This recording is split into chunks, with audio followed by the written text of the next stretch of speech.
Ready to go? Well, thank you all for being here. Good afternoon.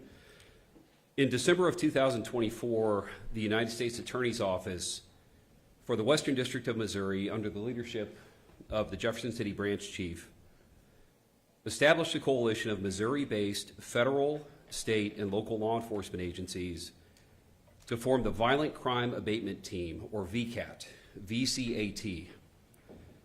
The purpose of the VCAT is to bring to bear our significant collective resources to address violent crime in mid-Missouri. In practice, the VCAT works collaboratively to identify local violent offenders who have committed crimes, and then the team determines which cases may be appropriate for federal prosecution.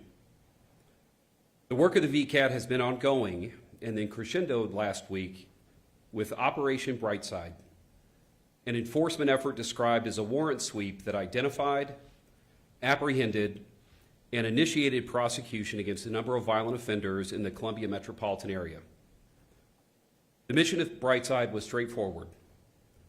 Use existing Missouri-based law enforcement personnel and resources in a coordinated way to serve warrants, arrest individuals wanted for serious crimes, identify additional evidence to support successful federal and state prosecution. I want to emphasize that this was a homegrown solution to a hometown problem and that only Missouri-based law enforcement personnel participated. While our approach was not new, but rather a hybrid of proven strategies that have historically delivered results across the country, Operation Brightside is an example of the extraordinary impact that law enforcement at all levels of government can have when we combine our ideas and resources to focus collectively on combating violent crime. I'd like to recognize and thank the agencies that participated in Operation Brightside. In alphabetical order, the Boone County Sheriff's Office, the Bureau of Alcohol, Tobacco, Firearms, and Explosives, the Columbia Police Department, the Drug Enforcement Administration, the Federal Bureau of Investigation, Homeland Security Investigations, the Missouri State Highway Patrol, and the United States Marshal Service. Operation Brightside resulted in the arrest of 33 individuals, 6 residential search warrants, 21 felony state warrants, and 19 federal indictments. Now, of course, these are just accusations and not evidence of guilt, and these charges will all be presented to a trial jury who will determine culpability. The success of Operation Brightside reflects all of these agencies standing up here with me and as part of the VCAT from outside of Columbia, speaking with one voice saying enough is enough. Violence in our community is unacceptable, especially when innocent people are harmed. Every agency in this coalition, through the continued efforts of VCAT, are committed to using every appropriate tool and resource at our disposal to confront, to fight, and to reduce violent crime in Columbia and mid-Missouri.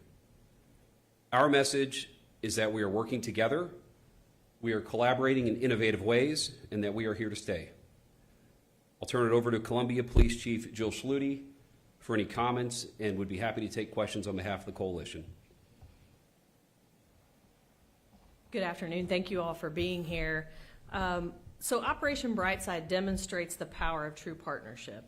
By working closely with our state and federal and local law enforcement partners, we're able to bring far greater resources to bear on the individuals who drive violence in our city. Our community deserves to feel safe, and the Columbia Police Department remains firmly committed to using every lawful tool available to reduce violent crime and ensure that Columbia is a safe and thriving city for everyone. We are grateful to all of our partner agencies for their collaboration and dedication to public safety. And I can't say enough how appreciative I am of all the time and effort that went into this operation. It took several weeks to plan, lots and lots of time, and then obviously the folks that were there on the ground out there doing the dangerous work of apprehending folks. They did an excellent job. I don't think we had any reports of injuries to anyone that I'm aware of, so I think that that's a win-win for the community, and we're happy to take questions.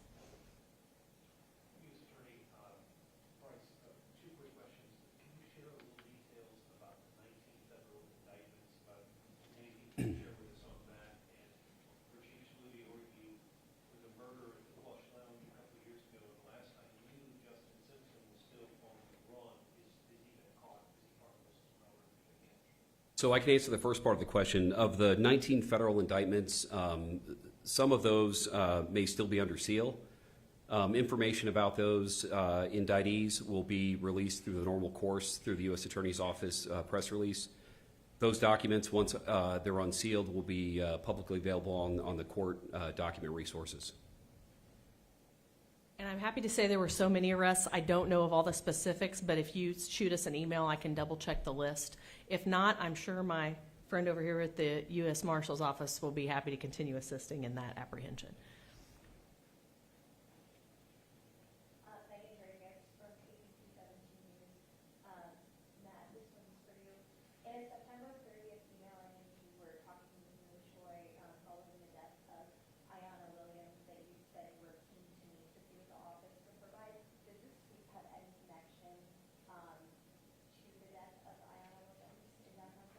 Well, I want to commend President Choi for his leadership in persistently and vocally making his concerns known regarding violence in Columbia and the quality of life issues in downtown. Unbeknownst to President Choi, efforts were already underway. Significant cooperation through the VCAT was already ongoing. The death during homecoming weekend was frankly the straw that broke the camel's back. So I reached out to President Choi. I wanted to meet to hear his concerns from his perspective and let him know that we had federal tools and resources at our disposal ready to help to address the situation.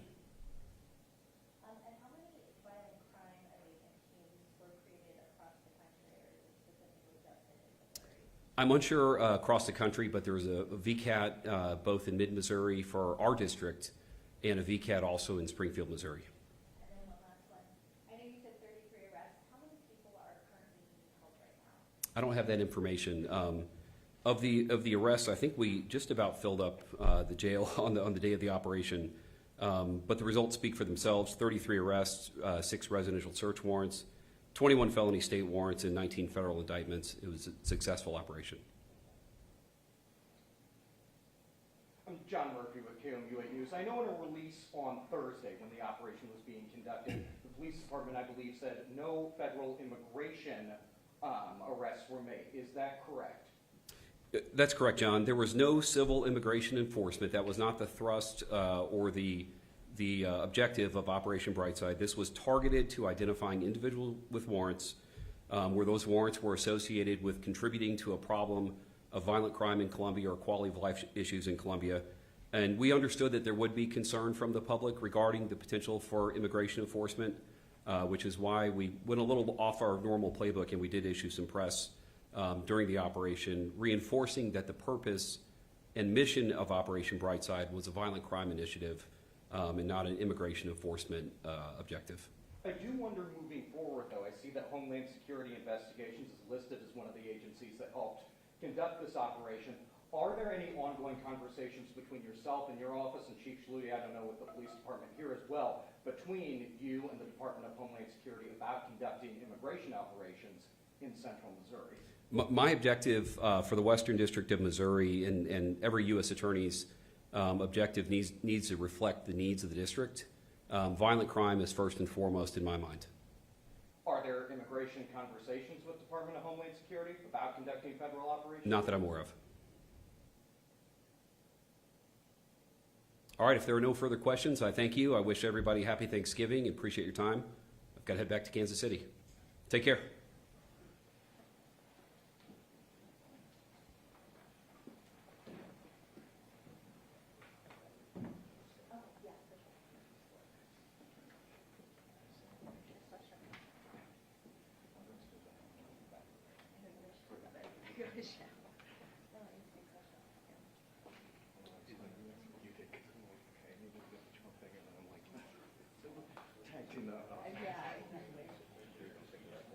Yeah, he said he